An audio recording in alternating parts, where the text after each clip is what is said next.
Welcome to Trudge the Road. Trudge the Road, sponsored by Karen Treatment Centers. Karen, a nonprofit leading provider of drug and alcohol addiction treatment with treatment facilities in Pennsylvania, Florida, Texas, and offices in Bermuda, Boston, New York, Philadelphia, and Washington, D.C. They can be reached by calling 1-800-854-6023. You can go to their website, Karen.org. That's CARON.org. We're your hosts. I'm Rich, a recovered drug addict. My name is Jerry, and I am a sober alcoholic. Jerry, start the show by telling everybody why we do the show. Trudge the Road Radio is dedicated to folks who suffer from the disease of addiction to alcohol and to drugs. And every bit as important, family members. You suffer tremendously. We know you have a lot of questions, and hopefully we can provide some answers to those. And with the grace of the good Lord above, provide a solution to this incredible dilemma, the disease of addiction. We encourage you to go to our website, which is trudgetheroadradio.com. A lot of helpful tips on there. You can find out a little bit about the show. You can also contact Jerry, myself, or Matt, the producer. We also have a Facebook page. Just type Trudge the Road Radio in the search engine, and a YouTube channel, just in case you want to catch some prior episodes. That's youtube.com/Trudge the Road Radio. You can also put that in the search engine, and boom, that comes up. And I also have to mention the Twitter feed, which Absolutely. is TTR Show, at TTR Show. Follow us on Twitter. We have the Rev Jack coming up in just a few minutes. We love Rev Jack. He is the spiritual director at the Karen Treatment Centers. He's a recovering man himself, and it's just really hard to describe him. There's a spirit about him that I think you'll be able to feel just by him chatting with you that is remarkable. He truly is connected with that power greater than ourselves. He is a great dude, and we've had him on before, and it's just remarkable. It's remarkable. You know, as a matter of fact, he'll tell us a little bit about it. He's on his way to Switzerland next week to speak to the folks in Zurich, and he's going to bring the Trudge Road message to them too. Also, we're real excited about that. Awesome. Yeah, you know, on our Twitter thing, if I could just take a moment, we have a follower now from England and a follower from Scotland. So the message is getting around in Europe, at least. It blows my mind that it's so exciting. Thank you. Yeah. Hey, listen, this first segment, I want to talk about the character of the folks that you'll meet in AA and NA. The character and the characters. Characters is a good word. It certainly is, and it's all about the connectedness, and we've said that over and over again. The way that we connect with people and what we understand, and I know I've said this before, and I'll say it again and again. What we understand in AA and NA is your pain. That is what we understand, and nothing demeaning, please, to the folks who do not have this disease, but you don't know. You just don't know how bad this hurts and how difficult it is. You make that connection with people who understand that pain, and that provides the path to the solution, which is, of course, the 12 steps. It will provide that spiritual awakening that we all are looking for, and that when we get it's peace, it's joy, it's freedom, it's inexplainable. It is just wonderful. It's a miracle, simple as that. But some of the characters, and I wanted to I've been telling Matt over there and you, I wanted to mention my friend Curly M. Curly's no longer with us, but this is one of the characters, you know, in Alcoholics Anonymous, as well as a man who has had a character that, as a human being, that's really just unparalleled. Just so I can get a visual, is Curly much like a big guy named Tiny? Yeah, he had not a hair on his head. Yeah, that's what I thought. But go ahead. And why they call him that. And then a continual smile. He had those eyes that always just smiled all the time. And Curly never married. And he owned a company called Edgewater Typewriter and Supply. So those of you who are young are wondering, what typewriter? What's a typewriter? But his whole life was recovery. It was Alcoholics Anonymous. He gave. It was all about what he could do to help the other individual. You know, in our promises of Alcoholics Anonymous, it says fear of people and of economic insecurity will leave us. And indeed it does. Of course, for years I read that fear of people and of economic insecurity will leave us and we'll all get rich. Apparently that's not in there. But kind of not the case so much here with Casey Mack. Because I said he owned this office and typewriter and supply. Now, this is going back to the mid-'90s when the whole, the computer age had come around. Sure. And the giant office stores were presenting themselves. And he just had this little company that, serviced offices and things around. And he came to me one day and he said, I think I'm going to take an early retirement. He was 62, 63, because one of these companies said they'd buy him out. And then he realized he really wasn't going to be able to compete with the new technology and things that were coming. So he said, I'm just going to sell that, kind of retire, and I'm just going to give myself to Alcoholics Anonymous. And that's indeed what he did. And to give you an idea, he had this, it was a green Ford Maverick, this old car. He called it the Lamborghini. Let's take a ride in the Lamborghini and go to a meeting. And what I didn't know, and nor did anybody else with the exception of his sponsor and his accountant, is when he sold this little office typewriter business that he had the IBM franchise with it. Wow. And he sold it for millions of dollars. Did not know. His life didn't change at all, except he had the opportunity to give more to Alcoholics Anonymous. And after he passed, his accountant, who was also a recovering person, told me that he would tell Curly, you've got to do something here with this money, and buy yourself a house, do something. And he'd always say, I'm going to do that. I'm going to do that. But today I got to go to the Salvation Army and help these folks. So we'll do that tomorrow. In other words, that the money really wasn't important to him. It just didn't matter whether he had $50 or he had $7 million. His purpose and goal was to help the next suffering alcoholic. And he continued to do this. Now, again, this is just not knowledge at all throughout the recovering community. Nobody knew that he had all this money. And he continued to be who he was, and this magnificent person who helped so many people. And Curly was not afraid to go under the bridge. And when I would tell you that he worked with the street drunks, the people like you and me, who were considered helpless, the throwaways of society. He never believed that. He believed everybody should get a chance, a second chance, a third chance if necessary. And he would give all that he could to help these people. And today, as I speak, there are hundreds, if not thousands, of people who are alive and thriving because of the unselfishness of this incredible man. Well, the sad news is Curly went to bed one night and just didn't wake up the next morning, and he was gone. And the recovering community in this particular southern city was absolutely devastated because he was not ill. He was just gone. And my heart, just as I speak about it, I can feel it again because I miss him so much. And of course, we gave him, the big AA send-off. We celebrate life. And he left his estate to his niece and to his nephew, who also had no idea that they were about to become millionaires. And they did. They didn't know he had the money. No one knew it except his accountant and sponsor. And what they did in his honor was build a clubhouse. They built a clubhouse in this particular southern city that is there today and is absolutely magnificent and dedicated to him. And there's probably a minimum of 4 meetings a day that take place at Curly's. They call it Curly's. And that giving, even after he is gone, is still tremendous. Now it's in an economic form, but it's still his spirit. That's what's really there. It's not the money. But that just gives you an idea that this character, this crazy little character named Curly, could have all the character of a human being that we strive for. To be able to be so free, to be so connected with other people that it's not necessary to have money to enjoy anything at all. The money was to just help other people. And within his passing, again, now this incredible clubhouse is there where people from AA can go, from Narcotics Anonymous can go. Anyone can go there anytime if they're feeling out of sorts or if they need help. There's always somebody there. There's recreation there. They have parties there. And it's all because of what he left. And that is just one person out of the millions who share the commonality of that character in Alcoholics Anonymous. Now, you got to realize that he, just like you and I, were the exact opposite before we got here. Selfish and self-centered. It was all about me and what you could do for me and what he could do for me. And if that's yours, I want it. That type of attitude, that's just part of the pathology of the disease of addiction.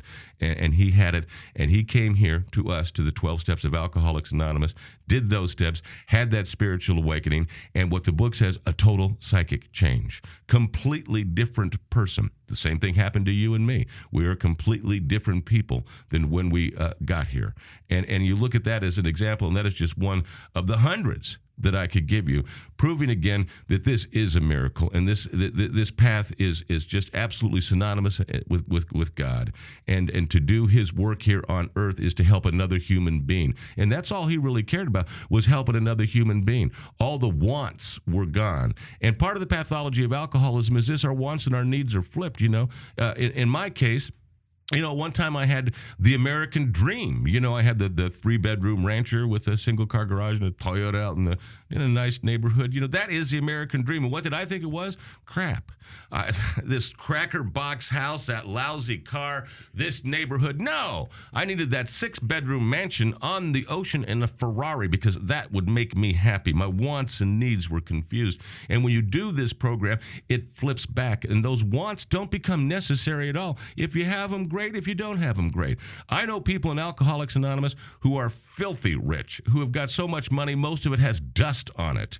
And they work this program and they are happy, they are joyous, and they are free. And I have people in my life who are in this program who have a bus pass for transportation and live in a 1-bedroom apartment, maybe in not the best area of town. And they are happy, joyous, and free. Their level of contentment and happiness is synonymous with that person who has all those millions of dollars. There is no difference. And again, the proof of that is the change that we experience within Alcoholics Anonymous, which makes those things just unnecessary. It becomes the connectedness that we have with each other.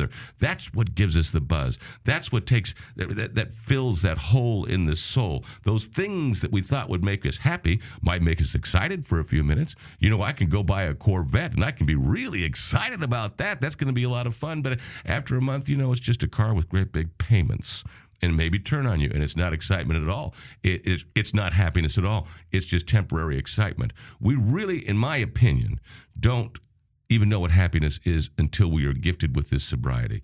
And I can't explain it. It's a byproduct of a life well led. That's where happiness comes from. It doesn't come from the Corvette. It doesn't come from the house at the beach. It doesn't come from being with this incredibly beautiful girl. It's within your heart, and to be able to fill that and give you that is from that power greater than ourselves. And Curly is just one of those examples. What a fantastic story, and it inspires so many people, I'm sure, at this point who have just heard that story. Get to an AA meeting. There are people like Curly there. There are people that are happy with what they have. There are people who have their wants and needs prioritized. But I will tell you one thing about the Curly story. Not only was I inspired by his selflessness, but it also inspired me to maybe sell that pager store I've been holding on to for quite some time. The pagers. If he can make that much money off a typewriter store, surely I can make it off my pager store. I was actually at a meeting the other day where someone said, please silence your cell phones and pagers. And I looked at all the young people around going, what? It was like clean the ashtrays. What ashtrays? Yeah, I left my pager at the record store.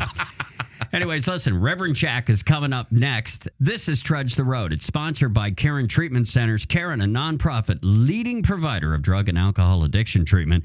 Caron specializes in men's and women's services as well as young adult males and females, plus a relapse program and outpatient services. If you're concerned about yourself or a loved one, call 1-800-854-6023, or you can go to their website, caron.org. That's CARON.org. For Jerry, I'm Rich, and Reverend Jack is coming up next on the Trudge the Road Radio Network. You're listening to Trudge the Road. Coming up, Jerry sits down and talks to Reverend Jack Abel, the spiritual advisor at Caron Treatment Centers. That's next on the Trudge the Road Radio Network. There is a new phase of recovery, and you see it in the pages of Renew Magazine and at RenewEveryday.com. Renew and RenewEveryday.com are changing the face of recovery for good. Each issue is filled with positive role models, life-affirming stories, encouragement, and ideas to help any life in recovery. Whether you're already enjoying an addiction-free life, have a loved one facing his challenges, or are considering recovery, Renew and RenewEveryday.com can support and inspire you. Join us. Check out RenewEveryday.com to learn more. Hi, this is Rich, your co-host for the Trudge the Road radio program, and there's a question I get all the time, and that is, how do we catch prior episodes of Trudge the Road if we miss the radio show? And it's very simple. You just go to youtube.com and in the search engine, type in, without any spaces, Trudge the Road Radio, and all our shows will come up. We also invite you to like our Facebook page, which can be found by typing Trudge the Road Radio with spaces into the search engine. And thank you from Jerry and myself for listening to Trudge the Road.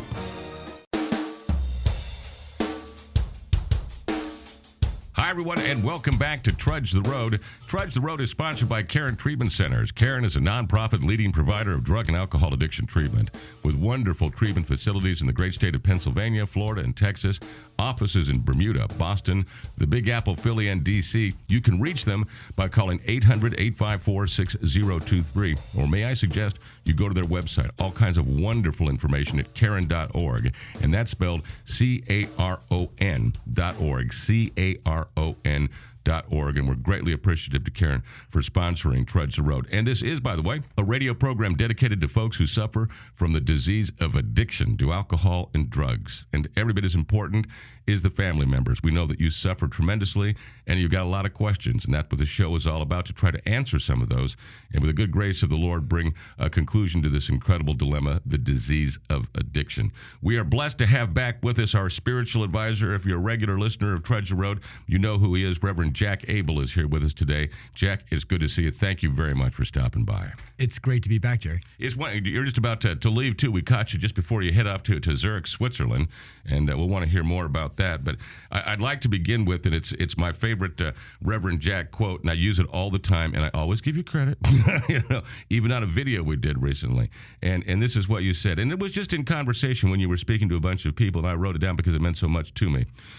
God will take the worst things you've ever done and turn them into something magnificent, tools that you will be able to use to help others. And I just think that is absolutely tremendous, and it kind of sums up the spirit and mind of you, and it's a wonderful thing. Today, if we could, I thought we would talk a little bit about the big dilemma, and that is fear.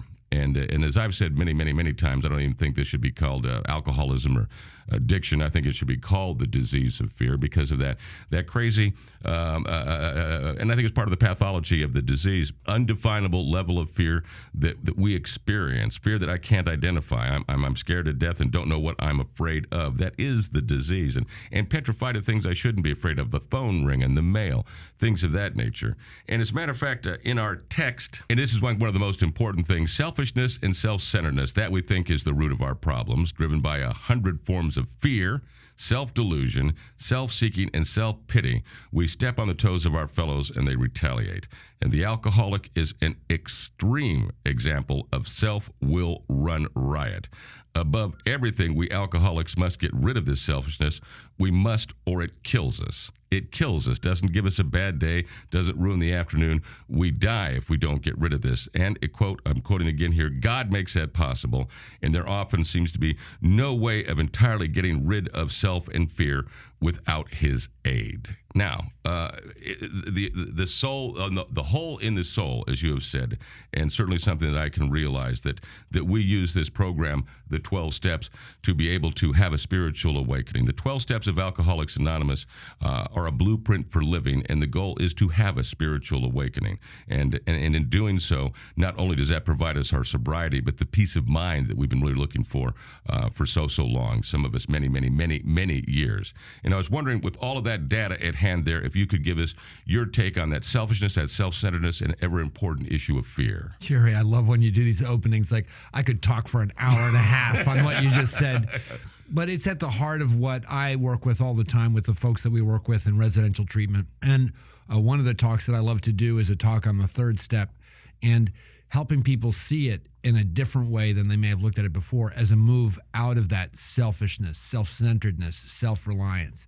And underlying that, why are we driven so powerfully by self-reliance? Is it just addiction? I don't think so. I think it's part of the human condition. I think that people are made and grow as young beings, especially in our Western culture, but even just, I think, as the critters that we are, to be protective, frightened, worried, anxious, and that drives us, in adolescence and in young adulthood and adulthood. We want to protect ourselves and form our relationships and be safe and not suffer and struggle. And so we live in a world too where there are like all these commercial marketing messages that say, if you have any fear, shop. If you have any fear, drink. If you have any fear, talk to your doctor and take some of this medication, as if somehow we should live without this kind of discomfort in the soul. And there is a pathway that the human person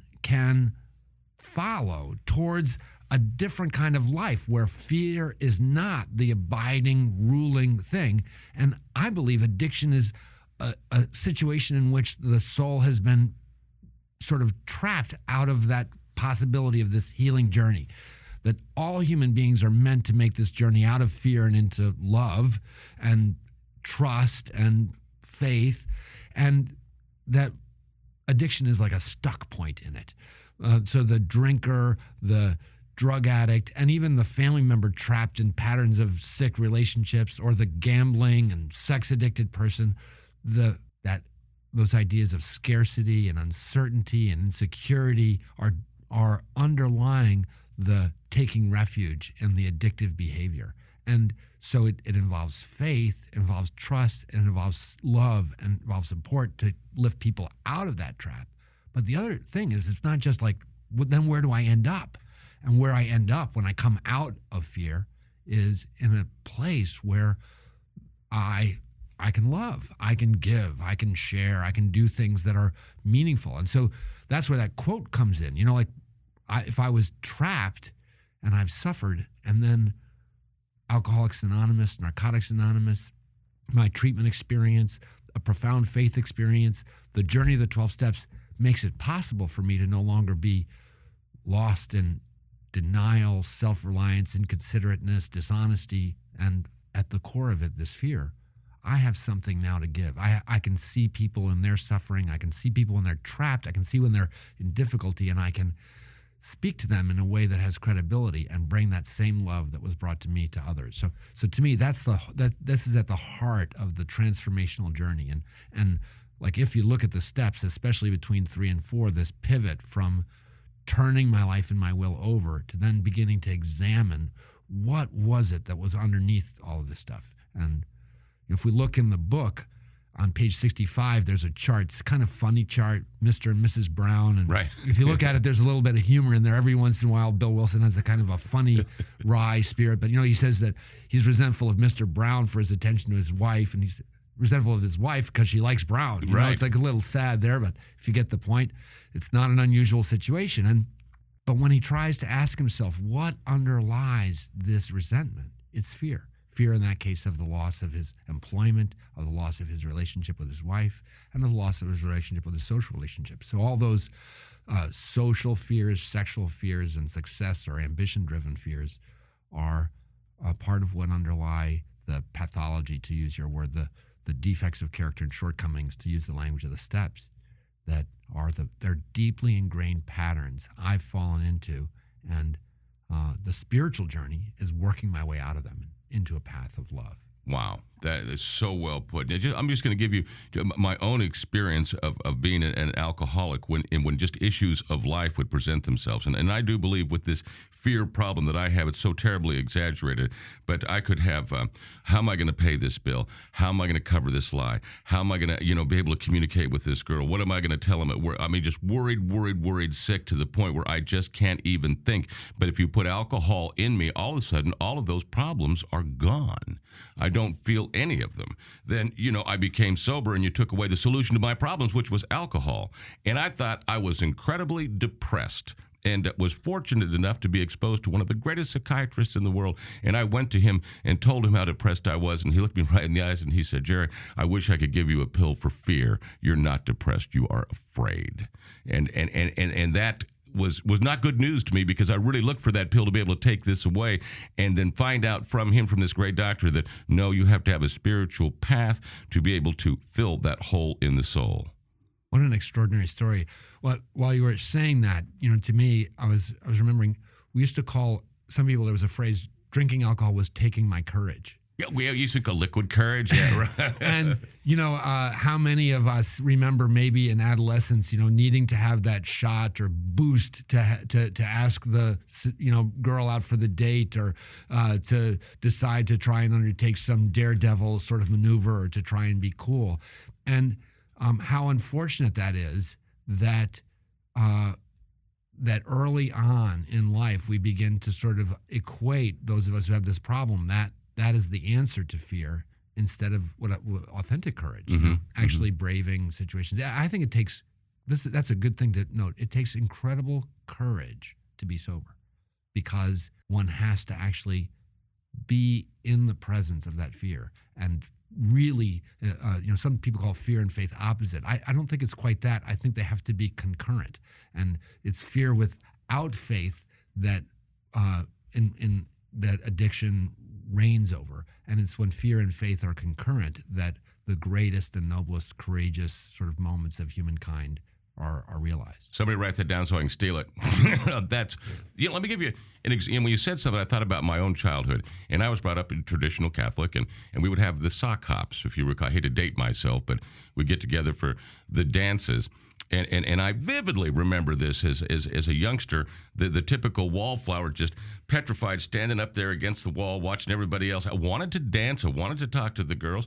And I even remember specifically Sister Mary and Leo coming up to me and saying, "Jerry, go ask Betty Jo to dance."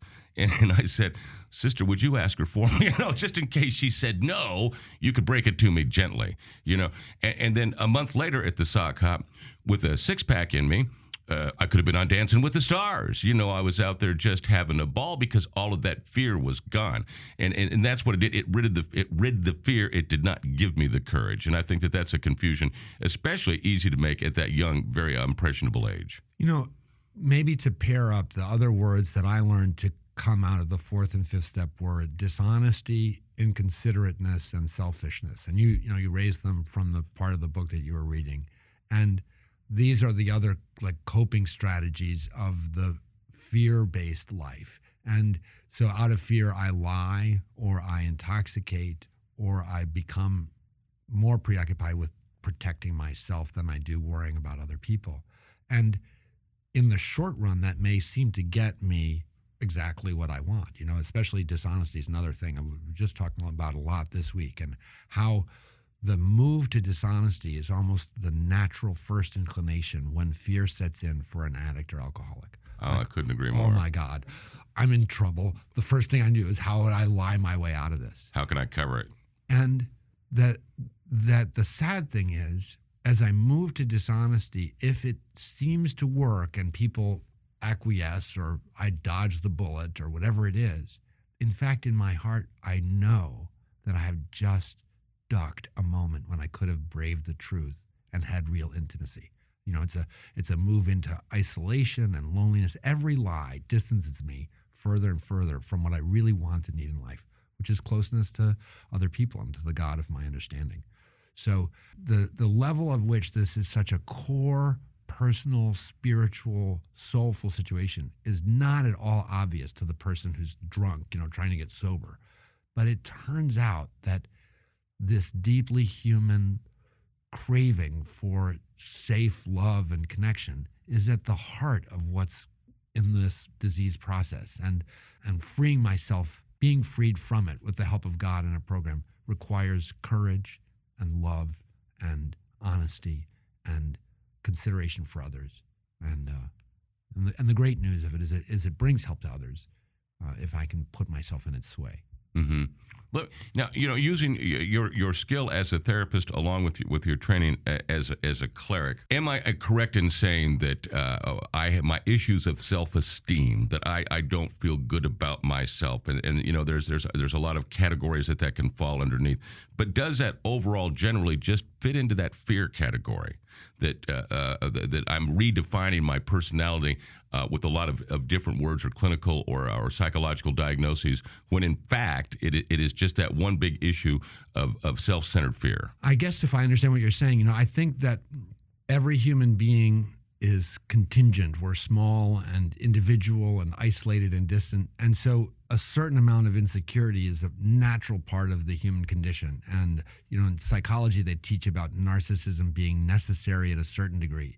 But in the alcoholic, what we find is this weird paired extreme of outward, often arrogance, narcissism, and bravado. Mm-hmm. And that's actually masking underlying a deep sense of insecurity or woundedness. You find either that insecurity is right on the surface with many people who are trying to get sober, and they'll tell you that they feel horrible about themselves, or they'll try and sort of put on a brave face, but those are really two sides of the same coin. And it goes to what it means to be a human being. It is scary to be a human being, and we are fragile, and limited in our understanding and subject to the forces of the universe as they operate, and the decisions to accept God's acceptance of me, to believe in a world that is worth risking, and to risk real relationship and honesty, those are these noble moves. That's what I was talking about. To me, this is the attainment of what humans at their best can be, that the 12 steps actually track out for us, and they find us at our worst. We're not, as we begin, exactly the most flattering group of people, to say the least. But in fact, the journey that heals us can often take us to being to striving towards what the best of a human being can be. And we're going to find out more about that coming up here on Trudge the Road. That is the Reverend Jack Abel. Trudge the Road is sponsored by the Cairn Treatment Centers. Cairn is a nonprofit leading provider of drug and alcohol addiction treatment, and they specialize in men's and women's services, young adult males and females, relapse programs, outpatient services. They have it all. Now, if you're concerned about yourself or a loved one, phone number 800-854-6023. There's a person on the other end who will talk to, who will answer your questions. Or go to the website. It's excellent, Cairn.org. That's CARON.org. We'll be back with more of Trudge the Road and the Reverend Jack Abel in just a moment. You're listening to Trudge the Road. Coming up, Jerry continues his discussion with the Reverend Jack Abel. That's next on the Trudge the Road Radio Network. Hi, this is Rich, your co-host for the Trudge the Road radio program, and there's a question I get all the time, and that is, how do we catch prior episodes of Trudge the Road if we miss the radio show? And it's very simple. You just go to youtube.com and in the search engine, type in, without any spaces, Trudge the Road Radio, and all our shows will come up. We also invite you to like our Facebook page, which can be found by typing Trudge the Road Radio with spaces into the search engine. And thank you from Jerry and myself for listening to Trudge the Road.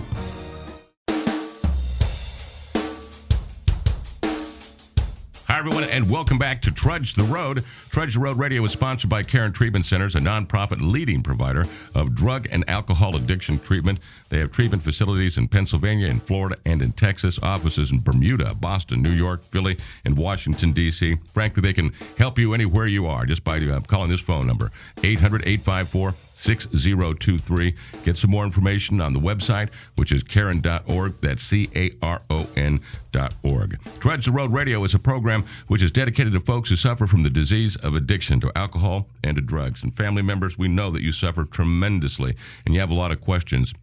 Our goal here is to answer some of those questions and, with the help of the good Lord above, bring a solution to this incredible dilemma. And if I could, for those of you who are in recovery, and thank you very much. We're hearing from you everywhere from Scotland, from Ireland. I was just on tour and down in some of the states that have this on terrestrial radio and met a lot of people who are in recovery and love it. Thank you very much.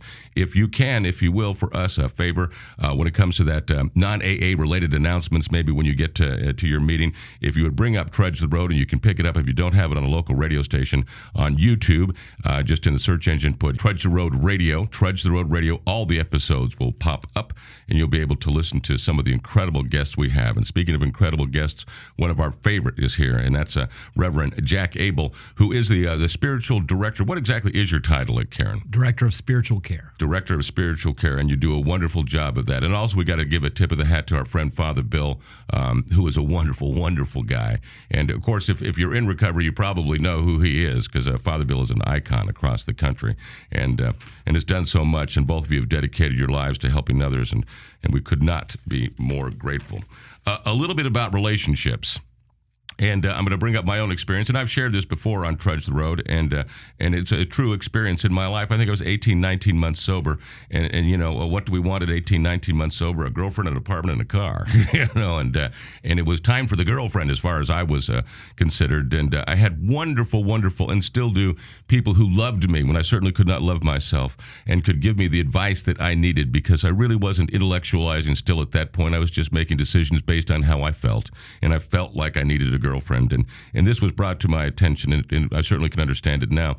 And they said, Jerry, if we brought 10 pretty girls into this room that you've never met before, never met any of them, and you can choose one to go out to dinner and a movie with. You can choose any one. You will go right like a magnet to the crazy one. Just pow. And that, typical of all of the relationships, certainly I had within addiction, were with people who shared that commonality. But even outside of addiction, I was still looking for that person to give me kind of maybe that same buzz that alcohol and drugs gave me. And I don't think that's really untypical. So relationships can be very, very difficult for us as we progress into this spiritual path for recovery. And I'd like to have your thoughts on that. Jerry, once again, you get my mind thinking. And relationships are, of course, central to what it means to be a human being. But that phenomenon of me walking into a room with 100 people and ending up standing off in the corner talking to the one person whose issues are oddly so close to my own, and the kind of weirdness of how that attraction of like struggle manifests. I don't know if anyone can really or will ever be able to fully explain that, but it's certainly something that I and many people have observed. And we know it also happens for people who have suffered similar kinds of abuse.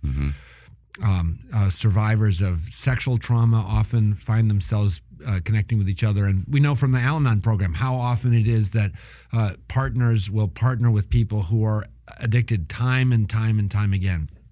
And so there's something going on in there in terms of what is happening in me and who I'm going to see attractive that I should try to be aware of, conscious of, and seek some help and guidance in as I move into relationships. Not just significant relationships, but even who will I ask to be my sponsor? Who will I ask to be my friends? What kind of folks am I going to hang out with?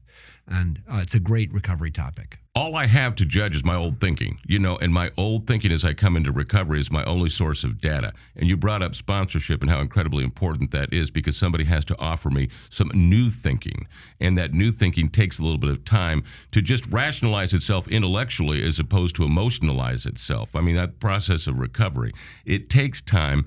But I think, again, when you do make that connection, and that is what, recovery to me is all about, is that connectedness with those other people who understand my pain. That's what's so great about Karen here. One of without question, the greatest treatment center in the world. But what they really understand and what you understand is our pain. And trying to relieve that pain in relationships is just as dangerous as it is trying to relieve it within an alcohol or a drug. One of the things that you made me think about is I can't really grow in relationship. I can't do any better in a relationship than I know how to do. And that's why I need mentoring. I need people who can help me climb to next levels of better relationship. And that can sometimes be a significant other in a partnership where we sort of learn to grow, but that's a risky proposition. Alcoholics Anonymous has the mechanism of the sponsor as a person. This is part of the design of that, is that person helps me to make healthier connections over time. And I can make a better choice in a relationship at 18 months than I could at 2 months. Sure. And I can hopefully make a better choice in a relationship as I progress further on the journey. And why? What's the difference? It's not just abstinence from the chemicals. It's that progress through the steps and the integration of them into my life. They're going to teach me about relationship. If we look at each of the steps, and particularly 4, 5, 6, 7, 8, 9, as a pathway, they're a pathway to healthy relationship formation. Now, let's talk about relationships that we've already established in our lives, and family relationships, and that could be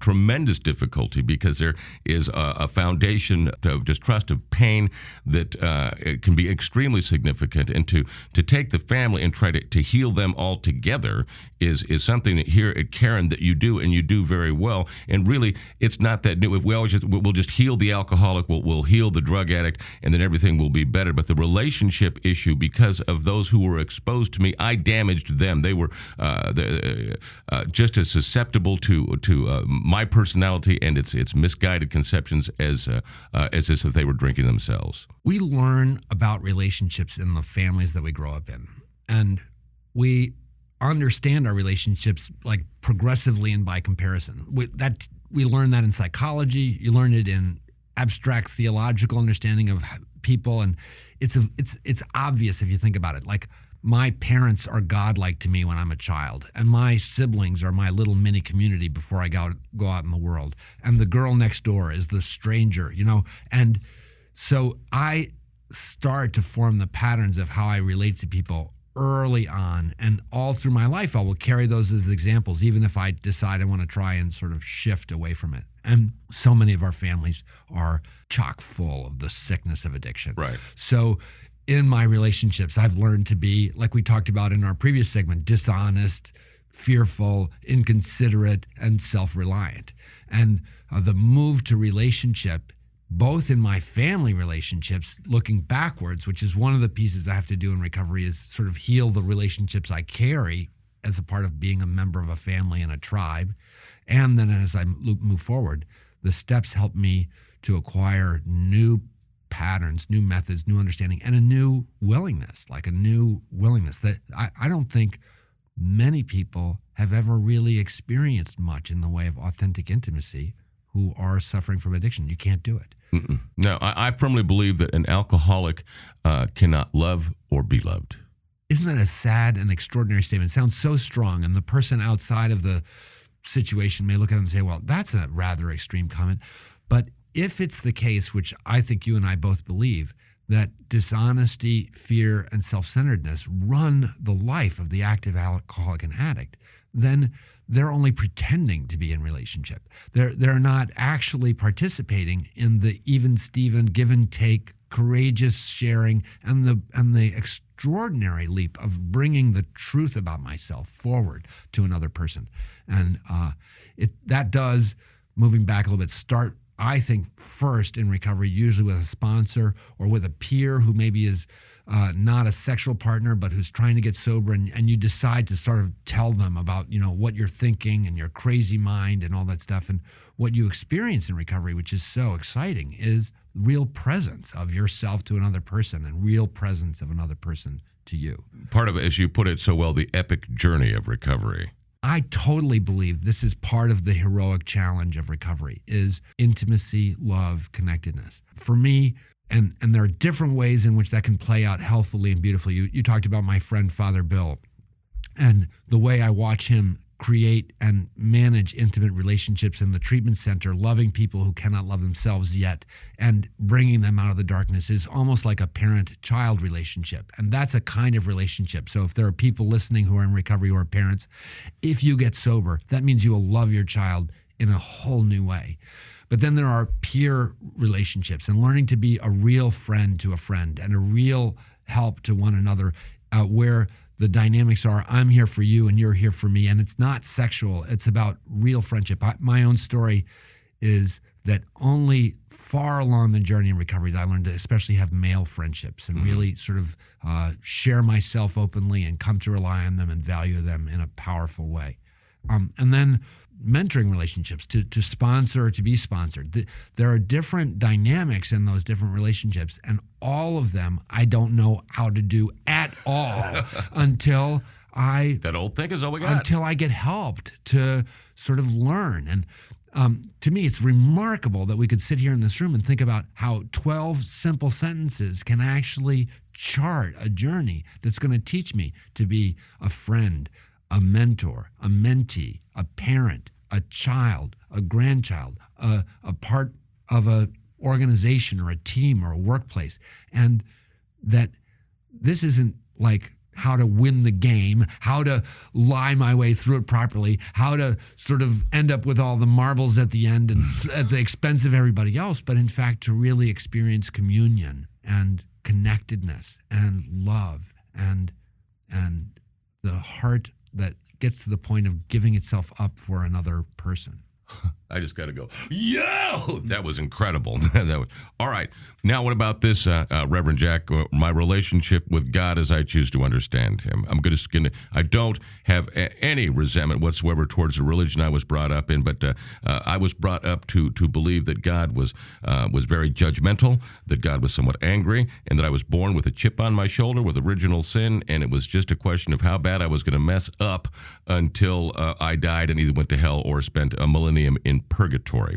That's a very negative, very frightening, very fearful relationship, which I've learned isn't true. And I've learned it from people like you and from like Father Bill, who God loves me. He is my father and I am his child and he loves me unconditionally. I can hear those words, but I'm an alcoholic and a drug addict. To be able to develop that relationship with this power greater than myself that isn't sitting across the table for me as you are. You know, the relationship with the God of my understanding is the ultimate and most important relationship, if you pay attention to the book, for the recovery journey, and yet the one which many people struggle with the most. Absolutely. And one of the things that we have come to believe at Cairn is that if we work first to repair our relationships on what we call a horizontal level, being honest with ourselves and other people, and then strive in the area of this ultimate relationship with a power greater than ourselves, that it's a journey of discovery, of repair, of creation that may or may not bring us into harmony with what we were exposed to as a child. It depends a lot. You know, the religions of our youth differ for each of our listeners, Sure. how we feel about it and how we experienced it. But one of the things that I will say about, like, the religion of my childhood was Catholicism. Mine too.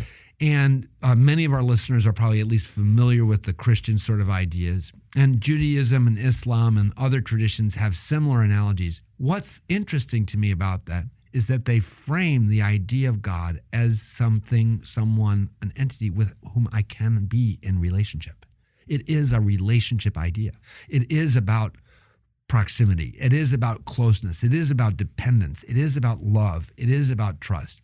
And on the same or flip side of it, it's a relationship just like my human interpersonal relationships that can be marred and painful and difficult if it gets intoxicated, if it gets compromised.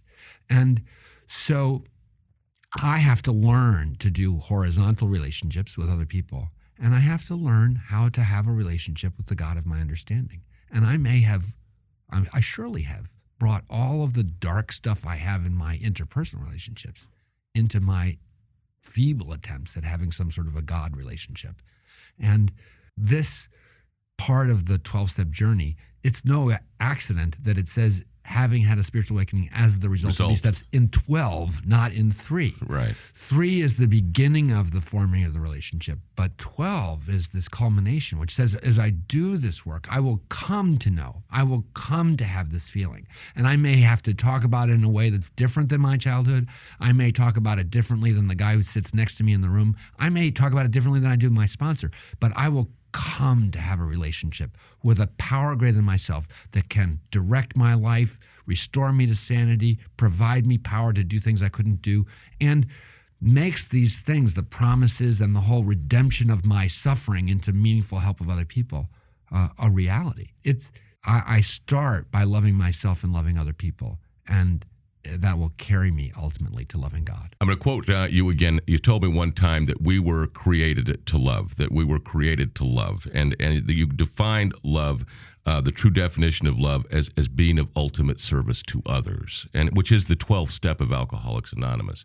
And just your comment on that real quick. Well, one of the things I've been really paying attention to is writers in different traditions who talk about love and about the human progress from selfishness and self-centeredness to love and service. And that, if you go, it takes it all the way back to our first conversation this morning about fear. That sounds scary. Is that really my purpose? Is to be self-emptying, to put other people's care in front of my own? And yet, if you think about it, of course it is. And our greatest examples of people in human history in different religious traditions in different moments are the persons who have built their whole lives around love and service. They're the ones we most deeply admire and look up to. They're the ones who touch us in the early parts of our lives as we are formed. When we see people who really give and love, we recognize in them the signature of this is God at work in the world.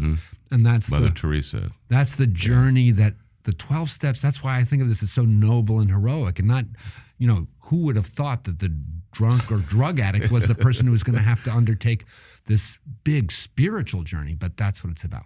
That is incredible. You're on your way to Switzerland, and to take this message, we wish you very good luck on that journey. And when you come back, please tell us about it, and I know that you'll have some remarkable stories to share. I'm really excited. It's a great thing to be a part of Karen and to have, because of that, the opportunity sometimes to share the message around the world. And we're going to be talking about Trudge the Road in Switzerland, too. Gosh, so thank you so much. We're sharing it around the world right now, and you're such a huge part of that, and our lives are all better because you took time to share with us, and we could not be more grateful. Reverend Jack, thank you. Have a great day, guys. Thank you. That's Reverend Jack Cable. This is Trudge the Road, which is sponsored by the Karen Treatment Centers, a nonprofit leading provider of drug and alcohol addiction treatment, specializing in men's and women's services as well as young adult males and females. There's relapse programs, there's outpatient services, everything. Listen, if you are concerned about yourself or you're concerned about a loved one, they're at the other end of this phone, 800-854-6023.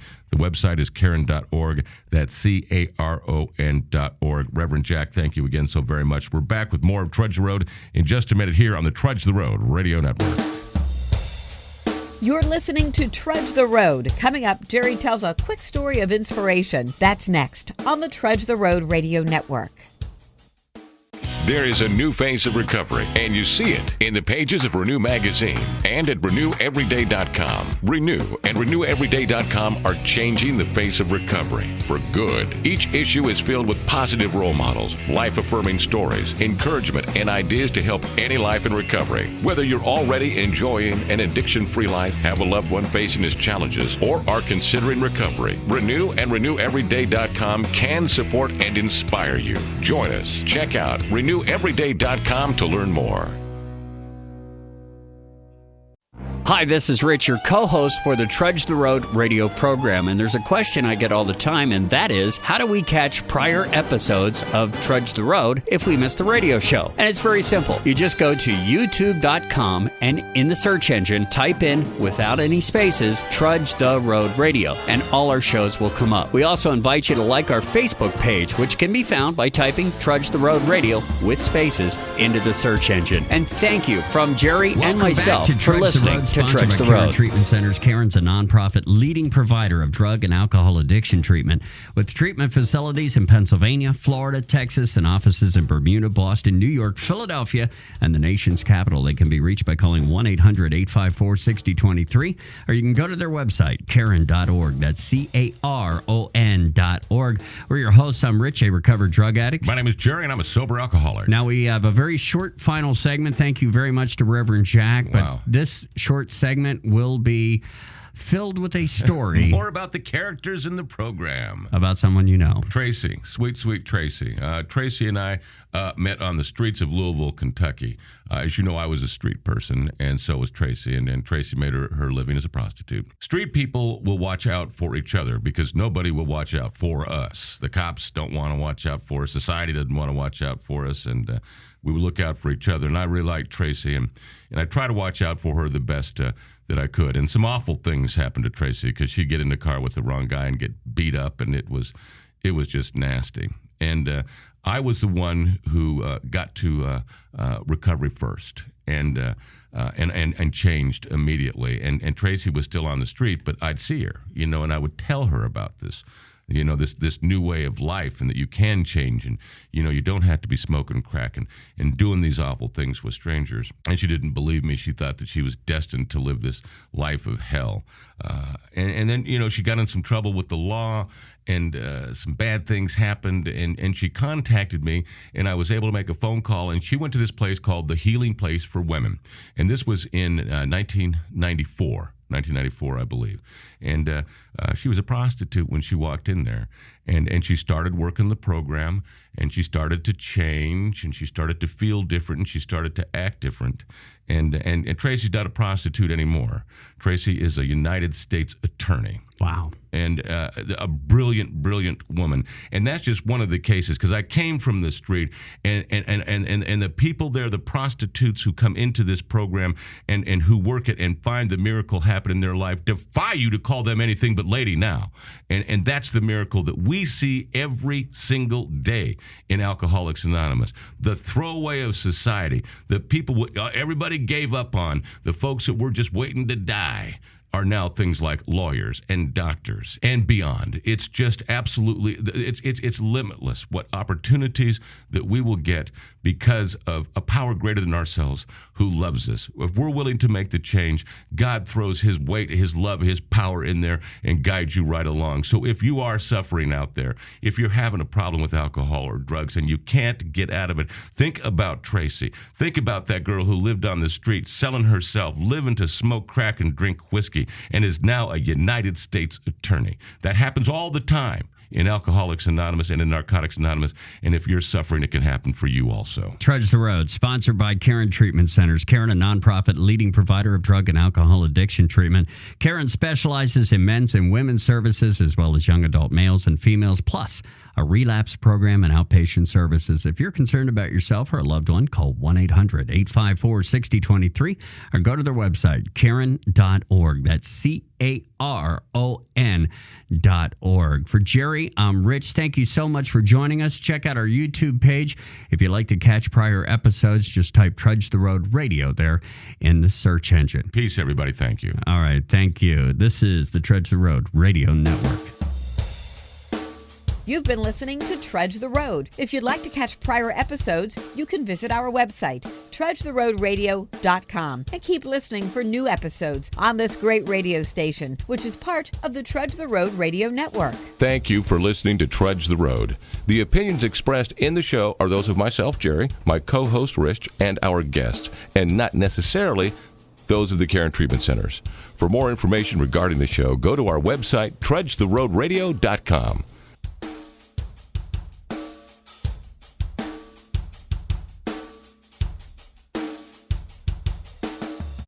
There is a new phase of recovery, and you see it in the pages of Renew Magazine and at RenewEveryday.com. Renew and RenewEveryday.com are changing the face of recovery for good. Each issue is filled with positive role models, life-affirming stories, encouragement, and ideas to help any life in recovery. Whether you're already enjoying an addiction-free life, have a loved one facing his challenges, or are considering recovery, Renew and RenewEveryday.com can support and inspire you. Join us. Check out RenewEveryday.com to learn more.